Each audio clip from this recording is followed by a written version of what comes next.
And now we return to Tell the Truth. What is your name, please? My name is John Keister. My name is John Keister. My name is John Keister. Here is my story. I, John Keister, am the host of a local comedy show in Seattle. Actually, I thought I'd be a lot further along by now. Maybe a sitcom, some movies, a private jet, wall-to-wall babes. You get the picture. But I seem to have stalled out here. And since I'm not getting any younger, I'd better accept that this is about as good as it's going to get for me. Signed, John Keister. We'll start our questioning with Nancy Guppy. Thank you. John Keister, number 3. How many children do you have? Nancy, come on, it's me. I mean, these other guys, they don't even look like me. John Keister, number 1. I have 3 children, all boys. Thank you. Bill Stainton. Thank you. John Keister, number 2. What's the name of the kung fu character you always get into fights with in those funny skits? Billy Lee? Oh, come on, it's Billy Kwan. Bill, we've known each other for a dozen years. I didn't ask you, number 3. Tracy Conway. John Keister, number 3. How many pecks are there in a bushel? What? Well, how the hell should I know? What kind of question is that, Tracy? Okay, John Keister, number 1. I believe there are 4 pecks in a bushel. And John Keister, number 2. Same question. 4 pecks. And Joel McHale. John Keister, number 1. How come some of the pieces on the show aren't very funny? My fault entirely. In fact, I screw up all the time. Thank you. John Keister, number 2, same question. Oh, yeah. It's me, all right. Sometimes I wonder how I even got this job in the first place. Me too. And John Keister, number 3. You know, I'll see that you're fired if it is the last thing that I do. Okay, panelists, you've heard the answers. Now you have to choose. Who is the real John Keister? I don't like any of them. Me neither. You know, I've always liked Ross better. Let's go get something to eat. Okay, that sounds good. Pizza. Oh, no. You know, I'll get you for this. I'm going to make sure that you guys never work again. I will get you for this.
One word. Sonics. Yeah?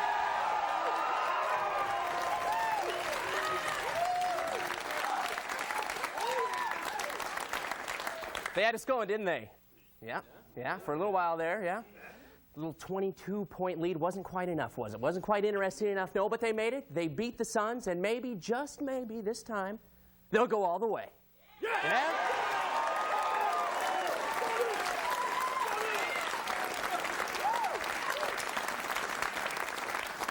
But even without the game, though, it's a very interesting week here in Seattle. The NRA is in town, right? Yeah. Yep.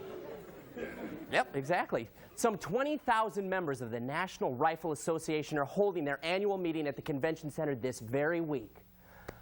Yeah, of course, my question is, where were they? Where were they when that guy with the sword closed down the whole city for a day, right?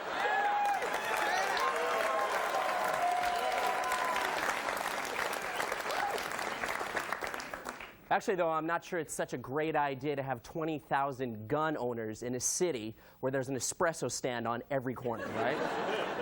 Do we need that kind of tension? Didn't think so. But Seattle, you know, God bless us. We've really opened our arms to the visiting NRA members, and it's at the Four Seasons hotels. I mean, they've gone the extra mile here.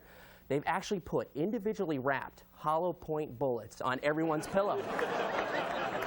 It's just a nice little touch, don't you think? Yeah.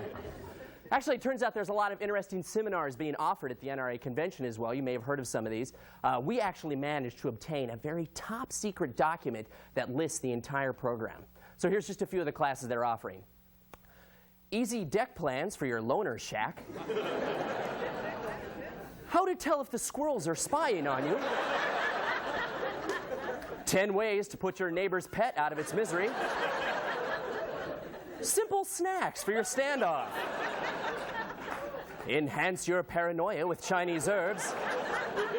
And finally, the 44 Magnum. Is it too gay?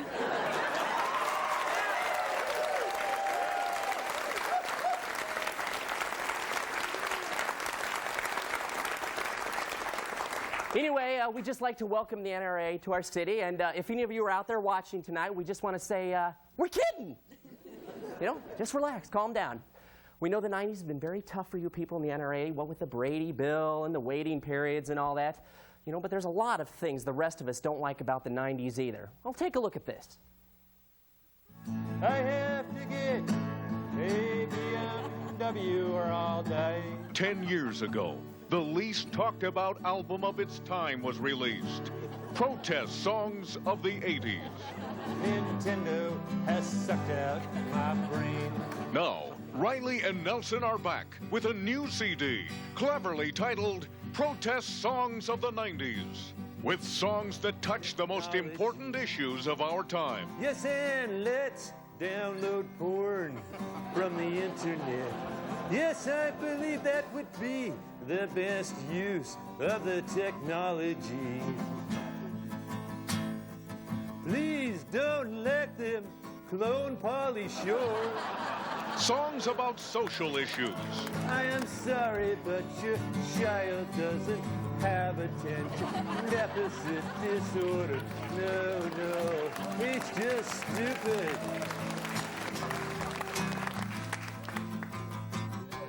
What's the deal with the weekly personal ads and people begging for dates?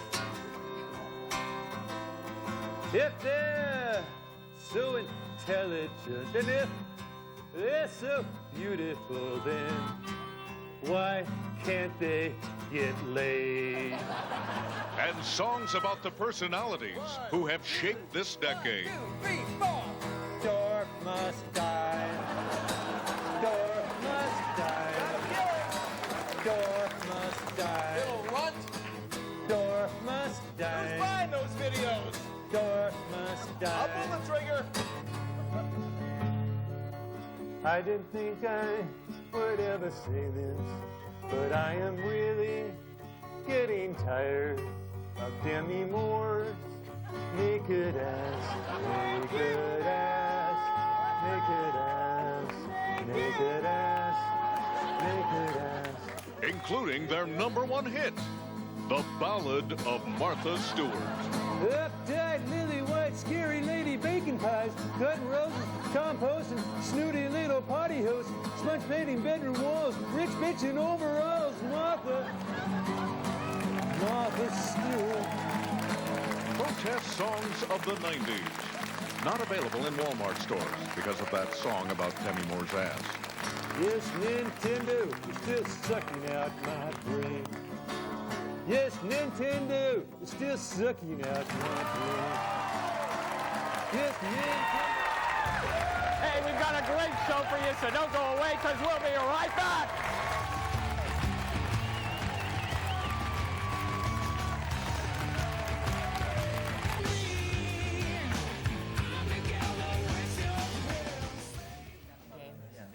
I'm so mad that I missed it.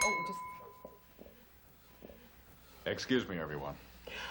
We want to thank you all for joining us tonight for this very special dinner, because Blake and I, well, we have a very special announcement to make.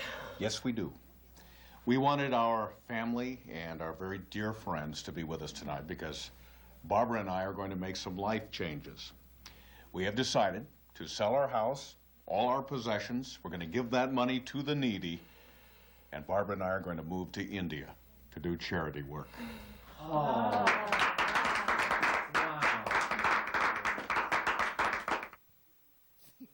What have we done? I don't want to sell the house. I love this house. And sell all of our possessions? What are we going to sit on? I'm not giving up the new TV. It has picture-in-a-picture. I don't want to move to India. They don't even eat cows over there. Oh, that's right. You know, if they're so poor, why don't they just eat the cows? That doesn't make sense. It's like they're not even trying. Maybe we could teach them to eat the cows. No. See, that's not it. They know how to eat the cows. They just won't. They just won't. Well, I don't know why we're trying to help them if they're just going to be stupid about it. Forget it. What are we going to do? We told everybody we're leaving. You're probably wondering why we invited you all back again so soon. Barbara and I feel that indeed the people of India could use our help. However, we also think it makes more sense for us to stay right here at home because there are people here that could use our help. Alan, you're going to need some help getting those daughters of yours through college, right? Well, consider it done. Yeah. And Rhonda, your mother's convalescent care is going to be taken care of from now on. In fact, any of you who ever need our help or our money, feel free to ask.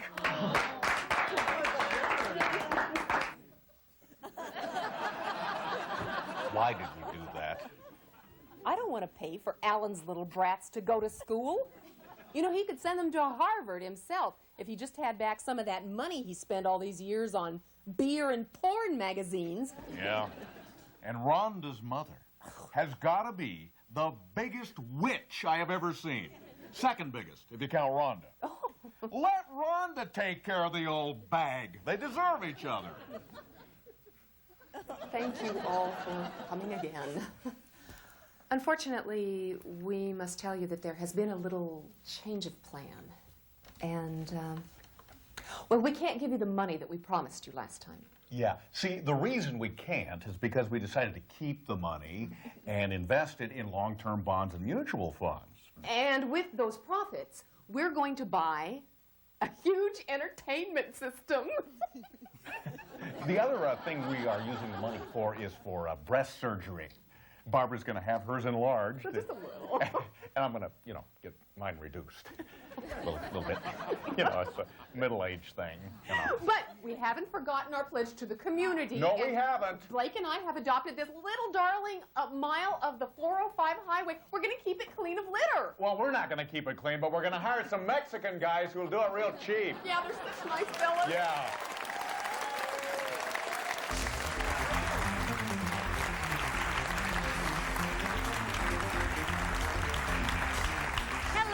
And welcome to another edition of Book Beat. Joining us on the show is one of America's most prolific and popular mystery writers. He's here today to promote his latest book called Murder on the East India Trader. He is author Jacob Kane. Thank you for joining us. Thank you. It's great to be here. It really is. Well, let me just start out by saying that I loved your book. You really had me guessing the entire time. Well, that's what I was going for. Like about halfway in when you revealed that the one-eyed man was really a woman. But when it turned out that Dr. and Mrs. Larson weren't really husband and wife, you could stop her. But please, they were please brother stop right and there, please. sister. Ah, you could have knocked me over with a feather. You know, I would appreciate but you know it something? if you At didn't... the end of the book, I was confused about one thing. What? Well, is it pronounced Sharu or Charu? Don't say that. Don't say that. Shh. I'm talking about the real murderer. Is it Charu or Sharu? Cha or Sha? Oh, gosh, Gosh, it's such a difficult name. Why don't we put that up on the screen there? See, you really can't tell how to say it. Right. So why don't you enlighten us here? How do you say that name? Charu. Great. Thank you so much. Okay, let's take a call. Hello, caller. Hi, great show, Mr. Kane. I love your books. I was wondering, in paging Dr. Murder, why did you have Rostelli the juggler turn out to be the murderer? Good question, caller. What is wrong with you people? Okay, I think what the caller is getting at is that when one reads your books, you always make us think someone else other than the real killer is the killer. Well, that's why they're called mysteries. Oh, in fact, I actually had to make up a chart to keep up with the plot twist in your book. So, if you can bring that in. Okay. Don't do this, please. I'm begging you, don't do this. Hold that thought. Now, okay, see here in Murder on the Dinner Train, I thought the killer was Melvin the camp cook, when in fact it turned out to be the virgin governess. Who would have thought? And then in Lights, Camera, Murder, I was sure the murderer was Eric, the quiet intern, but it was actually Steve, the gay director. That was my best book! That was my best book! Oh, well, unfortunately, darn it, we don't have time to go through the entire chart here. Thank God. Which is why we've put it up on our website at www.jacobkanekillers.com. You have ruined me! You've ruined my career! Okay, before we go, are you working on a new book? Come on, you can tell us. Yeah, sure. Yeah, okay. It's called With This Ring, ID Kill.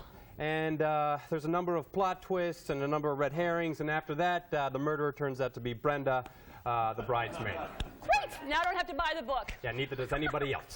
Okay, well, next week on the show we'll have author Lori Baker, who will talk about her new book, The Secret to a Perfect Marriage. Turns out it's communication. See you then. I hope you die.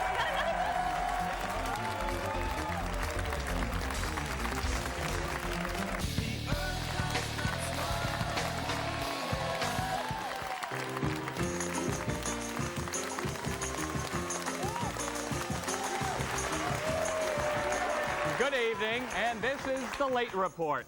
The Magnolia Bridge will be reopening on May 8th, a full 2 months ahead of schedule. Engineers say it's amazing how much faster the project became when they made the simple decision to use duct tape instead of bolts. British Columbians caught driving without a valid license or while prohibited from driving may see their cars impounded for 30 days, which works out to about 42 days Canadian. Both Washington state senators are targeting the women's vote this month. Patty Murray will host the Golden Tennis Shoe Awards with special guest Hillary Rodham Clinton, while Slate Gorton will spend 1 day a week from now until the election in drag.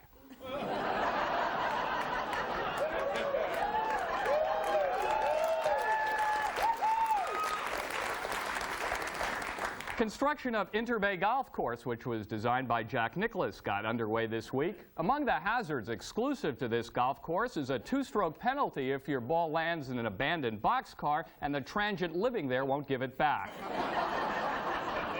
Seattle Public Schools have a new course called Creating Critical Viewers, which hopes to teach students to think more creatively about television and to be more selective in their viewing habits. The course has brought an immediate lawsuit from executives at the Fox network. Seattle and King County public swimming pools are overcrowded, causing long waits. Officials say the waits at some pools are so long, many swimmers have actually been forced to use the bathrooms to pee.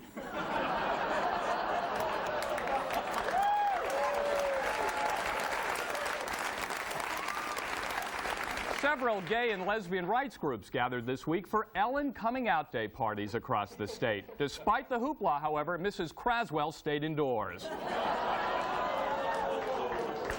Finally, legendary rock band Kiss performs on Monday at the Key Arena, this time featuring all of the original members. Music fans may recall the band did play in Seattle a couple of years ago, but a local man was hired to stand in for Gene Simmons. This has been the Late Report. Don't go away. We're coming right back.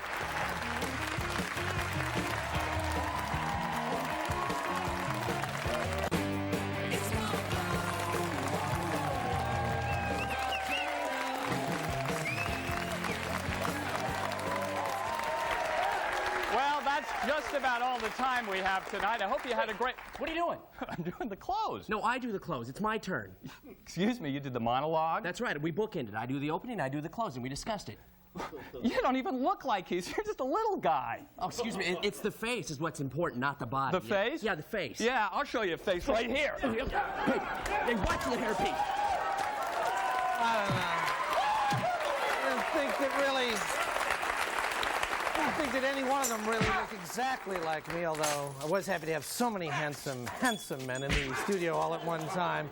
Anyway, I hope you guys had a real good time tonight, and I hope that you'll tune in next week when our special guests will be the presidents of the United States of America right here in the studio. So be sure to watch for that.